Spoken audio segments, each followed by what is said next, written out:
ઝૂંપડા વાળીને રહીશું ને પછી સરકાર આવીને ગમે ત્યારે આજે જેમ આ વર્ષે જેમ ચાલુ કર્યું છે દરેક જિલ્લામાં ઝૂંપડપટ્ટી હટાવવાનું કામ, એમાં ક્યાંક આપણે ભાગીદાર થઈશું. એટલે શહેરોની સ્લમ ઘટાડો ગામડાઓને સ્વસ્થતા તરફ લઈ જવાની વાત છે. ડૉક્ટરો ગામડામાં બહારથી આવ્યા છે, સાચા ડૉક્ટર છે કે નહીં એ નથી ખબર. પેલા પટ્ટાવાળાનું કામ કરતો હોય આપણા ગામમાં ડૉક્ટર તરીકે આવે છે અને આપણી દવાઓ ત્યાં લઈએ છીએ. કેટલાય ગામમાંથી આવા ડૉક્ટરો ગયા, મારા જ ગામમાંથી હમણાં ગયા મહિને અમને ખબર પડીને અમે એને ગામમાંથી પરત મોકલ્યા. કારણ કે એ બધાને ખબર છે ગામડાઓમાં હવે જરૂરત છે. પંપ છાંટીને આવે એટલે માથું દુખે જ ને દવા ખાવી જ પડે, અને રોજ માથાની પેરાસિટામોલ પીસીએમ કે બુફેન ખાવ એટલે અંતે કિડની ને લીવર ને બીજા બધા રોગોનો ભોગ આપણે બની રહ્યા છે.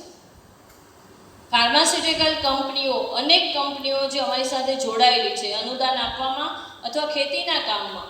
બહુ જ મોટી ફાર્માસ્યુટિકલ કંપની છે. એવી 10-12 કંપનીઓ સાથે અમે જોડાયા છીએ. ભરતભાઈ મળ્યા હતા ચૂડામાં, એ બધા આવ્યા હતા ખેડૂતો સાથે મિટિંગ કરવા. એ બધા પાસે ખેતી ઓછી જમીન હતી, બધાએ ખેતીની જમીનો લીધી કે અમે મોડેલ ફાર્મ કરીને ખેડૂતો જોવીને શીખે. અને બધાએ એવું કીધું કે દવા ખાવાની વસ્તુ નથી, અમારો આ ધંધો છે પણ અમે દવા નથી ખાતા. એ બધા લોકોના ખીચામાં લીમડાના ઠરિયા હોય છે સૂકવેલા. તાવ આવે કે બહાર ક્યાંક ખાવાનું થયું, ડાયરિયા થયા કે ચક્કર આવ્યો તો લીંબોળીના ઠરિયા ખાય છે.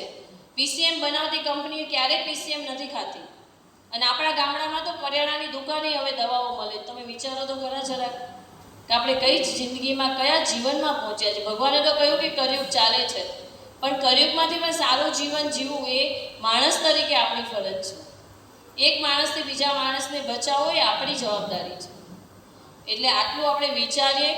ટેકનિકલ ઘણી બધી વાતો કરી છે, પણ જરૂરિયાત આ છે. ખેતી એ એક મેનેજમેન્ટ છે.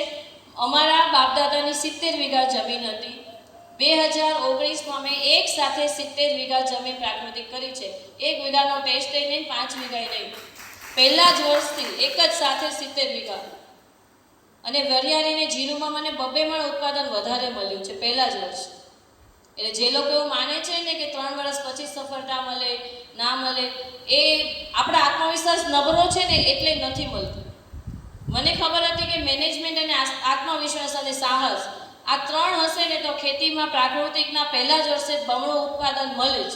અને અમે મેળવીને લીધું, કારણ કે 3 વસ્તુ હતી: આયોજન, આત્મવિશ્વાસ ને સાહસ. એટલે કઈ જ વસ્તુ શક્ય નથી એવું છે જ નહીં. થોડીક હિંમત કરો, થોડું ભગવાન આપણને જોઈ રહ્યો છે એટલું તો જુઓ. અને તમે પ્રાકૃતિક વસ્તુ, હમણાં ડુંગળીના ભાવ, ખેડૂતોને ખબર હશે ડુંગળીની શું હાલત થઈ છે. અમરેલીને આ બાજુ વિસ્તારમાં જે વવાણી ડુંગળીઓ ખેડૂતો એમનેમ નાખીને પાછા આવે. અને આપણને બધાને ખબર છે મરચામાં ને આમાં ને તેમાં બધામાં શું હાલત થાય છે આપણી. એટલે થોડીક જુદા પ્રકારના મોડેલ ફાર્મમાં જવાનું વિચારો. બહેનો, તમે પણ કેટલાક મોડેલ ફાર્મની વિઝિટ કરો. જરૂર હશે તો અમે તમારી સાથે આવીશું. ઘણા બધા સુરેન્દ્રનગરમાં હવે તો સારા મોડેલ થઈ રહ્યા છે. બહાર હશે તો ભરતભાઈ તો હંમેશા તૈયાર હોય છે. અને અમે પણ છીએ, જ્યાં આર્થિક રીતે ટૂંકા પડીએ, સરકારના ફંડમાં ઓછું ફંડ હોય તો અમે પણ તમારી સાથે છીએ. પણ આપણે આ કામ કરવાનું છે.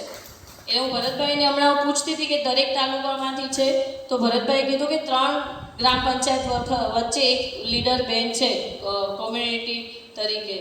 તો ભરતભાઈ આપણે કેવું આયોજન પણ કરી શકીએ કે તાલુકાની નાની મિટિંગો કરીએ અને આપણે સરસ રિસોર્સ પર્સન બોલાવીએ, અનુબંધ તરફથી અમે બોલાવીએ અને એમને લીડર તરીકે કેવી રીતે કામ કરવું છે, લીડરશિપની થોડીક તાલીમ આપીએ. આ બધી માહિતીની તાલીમો આપણી થઈ, પણ એમને જઈને લીડરશિપના કયા ગુણો હોય, કેવી રીતે વાત કરવી, એની